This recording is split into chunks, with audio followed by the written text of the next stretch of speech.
Hello students, welcome to a new video.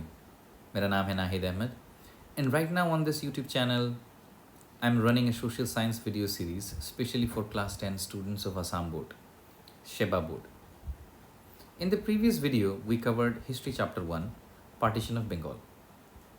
उसमें मैंने discuss किया था background of the partition and how the process actually took place.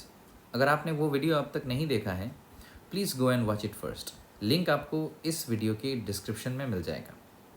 और फिर वापस आइए इस वीडियो पर, क्योंकि आज हम पढ़ेंगे स्वदेशी मूवमेंट के बारे में, जो पार्टीशन ऑफ बंगाल का एक डायरेक्ट रिजल्ट था. और हाँ, मैंने एक व्हाट्सएप चैनल भी बनाया है जहाँ मैं हर लेक्चर के बाद MCQs शेयर करता हूँ. डिस्क्रिप्शन में लिंक दिया गया है, क्लिक करिए, चैनल को फॉलो करिए और वहाँ आपको आंसर की भी मिलेगा. मेरे वीडियो सिर्फ 12 मिनट के होते हैं. No long intro, no outro, सीधा प्योर कंटेंट.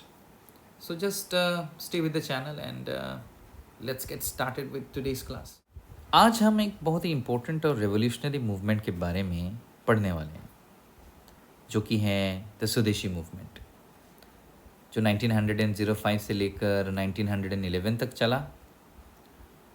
ये सिर्फ एक प्रोटेस्ट नहीं था, it was the awakening of national pride and unity. तो चलिए इसको अच्छे से समझते हैं, क्योंकि बात इज्जत पर आ चुकी थी और बात हमारे यूनिटी पर आ चुकी थी. तो इस टॉपिक को समझते हैं. ये आपके कोर्स में भी है और आपको बहुत अच्छे से इस टॉपिक को जो है समझना पड़ेगा, क्योंकि एग्ज़ाम में ये आएगा आपका. टू अंडरस्टैंड द स्वदेशी मूवमेंट हमें उसके बैकग्राउंड को समझना होगा. ब्रिटिश गवर्नमेंट ने 1905 में बंगाल का पार्टीशन अनाउंस किया under the viceroy Lord Curzon. ये डिसीजन बंगालीज के अगेंस्ट में था. ये मैंने आपको पिछले क्लास में भी ये चीज़ मैंने आपको बताया था कि लॉर्ड कार्जन ने 1905 में ये चीज़ अनाउंस करा था. बहुत से देशभक्त लीडर्स, जैसे कि आप यहाँ नाम देख सकते हो, सुरेंद्रनाथ बैनर्जी, बिपिन चंद्र पॉल, अरविंद घोष, इवन रविंद्रनाथ टैगोर, इन सबको लगा था कि ये एक ब्रिटिश कॉन्स्पिरेसी है. क्या कॉन्स्पिरेसी है भाई? डिवाइड एंड रूल कॉन्स्पिरेसी है. Divide and rule policy to break Hindu Muslim unity, और they wanted to weaken our nationalism. अभी अगर हम कॉजेज ऑफ द मूवमेंट को देखें, ऑफिशियली ब्रिटिश कह रहे थे कि बंगाल का पार्टीशन एक एडमिनिस्ट्रेटिव नेसेसिटी है, लेकिन असली वजह क्या थी? To divide Hindus and Muslims. वही वो चाहते थे. They wanted to divide Hindus and Muslims और नेशनलिज्म को वीकेंड करना चाहते थे. उस टाइम पे लोग ऑलरेडी अपसेट थे विद कार्जन्स एक्शंस, जैसे कि उनका इंटरफेरेंस इन एजुकेशन पॉलिसीज़, जैसे कि press freedom and local self government, which I have mentioned here, you can see. ये सब मिला के एक बर्निंग सेंसेशन बना बंगाल में, और लोगों का पेशेंस जो है वो टूट गया. मूविंग ऑन, इतना आपको समझ में आया? मूविंग ऑन, अभी हम ये देखने की कोशिश करते हैं कि इमीडिएट रिएक्शंस क्या था. जैसे ही 1903 में पार्टीशन का प्रपोजल आया, पब्लिक प्रोटेस्ट्स शुरू हो गए. So you can see public protest जो हैं, thousands of protests we could witness from 1903 to 1905. Bengal के हर कोने में thousands of meetings, रैलीज और अवेयरनेस कैंपेन्स हुए. सबसे पहला प्रोटेस्ट मीटिंग खुलना में हुआ था ऑन 14 जुलाई 1905. ये आपको पता होना चाहिए. आई हैव मैंशनड हियर, MCQ के लिए इम्पोर्टेंट है. लोग नॉन वायलेंट तरीके से अपोज कर रहे थे, सिग्नेचर कैंपेन्स लेकर आर्टिकल्स लिखने तक.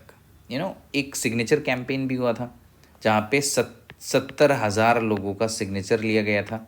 और उसके अलावा जो है यू कैन सी आर्टिकल लिखने तक लोगों को लिखकर भी पॉइंट लोग या जो आर्टिस्ट या राइटर्स लोग हैं वो अवेयर कर रहे थे. इसी बात से हम चलते हैं कि स्टूडेंट्स का क्या इस पर योगदान रहा, इस मूवमेंट पर. स्टूडेंट्स का रोल भी काफ़ी रिमार्केबल था. 18 जुलाई 1905 को रिपन कॉलेज के स्टूडेंट्स ने क्लासेस छोड़कर प्रोटेस्ट ज्वाइन किया. ये आपको पता होना चाहिए. They walked out of the classrooms. 18 जुलाई में ये हुआ. जुलाई को एक ह्यूज स्टूडेंट रैली ऑर्गेनाइज हुआ, जिसमें एक सेंट्रल कमिटी भी फॉर्म हुआ टू कोऑर्डिनेट प्रोटेस्ट्स। तो ये यहाँ पे हैं, ये आपको पता होना चाहिए। स्टूडेंट्स ने डिसाइड किया था जब तक पार्टीशन कैंसिल नहीं होता वो स्कूल बेयरफुट जाएंगे and continue picketing shops that sold British goods. और बेयरफुट जाने का मतलब क्या होता है कि ब्रिटिश जो है वो हमेशा वेल ड्रेस्ड रहते हैं and they are very disciplined, और जूते ना पहनना अनसिविलाइज्ड कल्चर है, तो उन्हें चिढ़ाने के लिए, तंग करने के लिए बेयरफुट जाएंगे। And at the same time जो है वो जो आपका पिकेटिंग शॉप्स का मतलब है फॉरेन गुड्स को बॉयकॉट करने का जो काम है वो चालू रहेगा। अच्छा, इसमें जो है रविंद्रनाथ जी का भी रोल था, तो उसको थोड़ा देख लेते हैं। Rabindranath Tagore played a beautiful role to maintain harmony. उन्होंने अपने स्पीचेस और कविताओं से लोगों को इंस्पायर किया, क्योंकि वो तो कवि हैं, हम सब जानते हैं।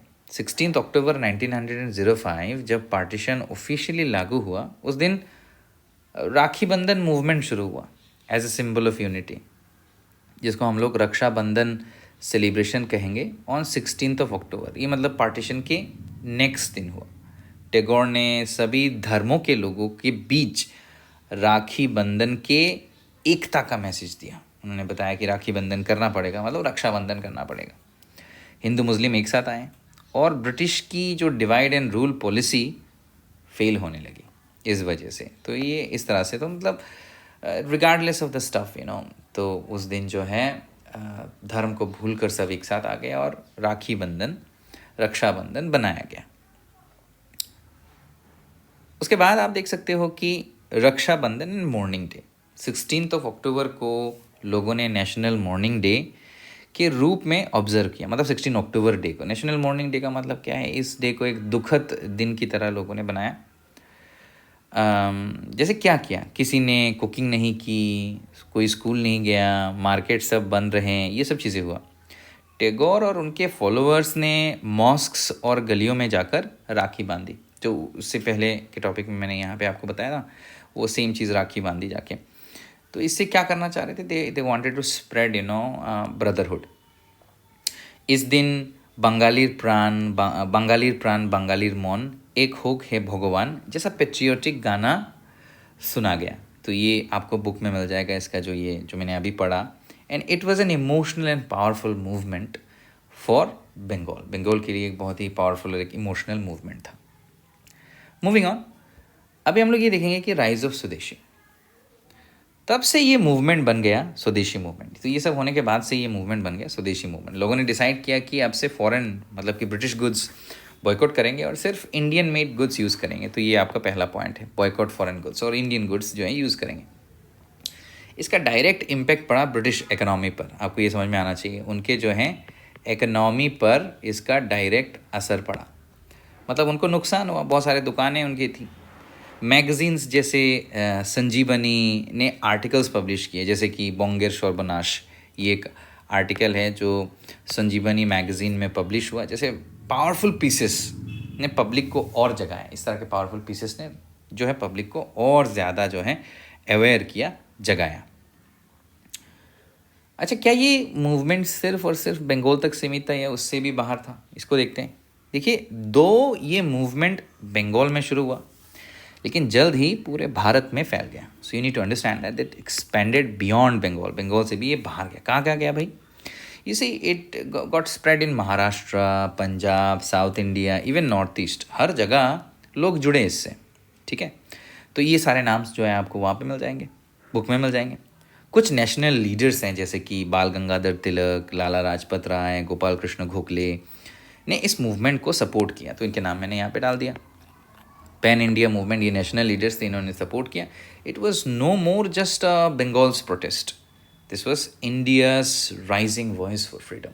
इंडिया के लिए जो है पूरा सब लोग मिलके जो है इस पर जो है आवाज़ उठा रहे थे। मूविंग ऑन, इम्पैक्ट देखते हैं इसका सोसाइटी पर। इम्पैक्ट क्या पड़ा? स्वदेशी मूवमेंट ने सिर्फ पॉलिटिक्स ही नहीं बल्कि भाई एजुकेशन, सोसाइटी, इकोनॉमी, लिटरेचर, सब कुछ बदल गया। इसके बारे में हम लोग आने वाले टॉपिक्स में पढ़ेंगे, मतलब नेक्स्ट वीडियो में मैं वो सब चीज़ें कवर करूँगा। और इंडियन स्कूल्स खुले। आपको ये समझना पड़ेगा। इंडियन स्कूल्स खुले, लोग ब्रिटिश कोर्स अवॉइड करने लगे और जो लोकल इंडस्ट्री वो प्रमोट हो गई बहुत सारा। लोगों ने जैसे कि buy Indian and be Indian का मोटो फॉलो किया, इस तरह का चीज़ लोगों ने फॉलो किया। तो भाई स्कूल्स खुले, इंडस्ट्रीज़ खुले और लोगों ने जो है इंडियन चीज़ें ख़रीदना शुरू कर दिया। ब्रिटिश गुड्स का बॉयकॉट सिर्फ इकोनॉमिक अटैक नहीं था, ये आपको समझना पड़ेगा, ये था नेशनलिज्म का सिंबल। कहीं कहीं पे लोगों ने टैक्स पे करना भी बंद कर दिया, ब्रिटिश इंस्टीट्यूशन में जाना भी बंद कर दिया। चलिए, आई होप आपको समझ में आ रहा होगा, क्योंकि मुझे ये वीडियो जो है 12 मिनट तक रखना है, तो मैं एक्स्ट्रा अननेसेसरी बिल्कुल ही नहीं बोल रहा हूँ। तो स्टूडेंट्स, स्वदेशी मूवमेंट जो है वो था एक milestone in India's freedom struggle. ठीक है, ये आपको टर्निंग पॉइंट है, मतलब माइलस्टोन था इंडियन फ्रीडम स्ट्रगल में। ये एक ऐसा आंदोलन था जिसमें आपका ये समझ लो कास्ट, क्रीड, रिलीजियन सबको भूल कर लोग यूनाइट हुए थे। आप समझ रहे हो, जो इंडियन जब हम अपने आप को कहते हैं तो ये मीनिंग रहता है। ये मूवमेंट ने एक मैसेज दिया, क्या दिया? India is waking up. It led the foundation for future movements. जैसे कि आपका फ्यूचर मूवमेंट में जैसे गांधी जी का मूवमेंट नहीं है, जैसे आपका नॉन कोऑपरेशन मूवमेंट है ना, नॉन कोऑपरेशन मूवमेंट है, उसके बाद आपका सिविल डिसोबीडियंस मूवमेंट है। ये सारे मूवमेंट को जो है इसने बढ़ावा दिया बाद में जाके, मतलब इसी से लोगों को मोटिवेशन मिला। एक बात आपको ये भी समझना पड़ेगा यहाँ पे कि नॉन कोऑपरेशन का आइडिया जो है it started before Gandhi's idea in India. With that, thank you so much for watching this video. अगर ये लेक्चर आपको हेल्पफुल लगा तो लाइक कर दीजिए, शेयर करिए और सब्सक्राइब करना मत भूलिए। नीचे डिस्क्रिप्शन में मैं आपको व्हाट्सएप चैनल का लिंक दे रहा हूँ, वहाँ MCQs, कुछ नोट्स और आंसर स्किल्स कीज भी आपको मिलते रहेंगे वहाँ पे। ठीक है, तो आप उसे फॉलो कर लीजिएगा। मिलते हैं नेक्स्ट क्लास में with another important topic. Till then, stay motivated, stay curious. This is Nahid sir signing off.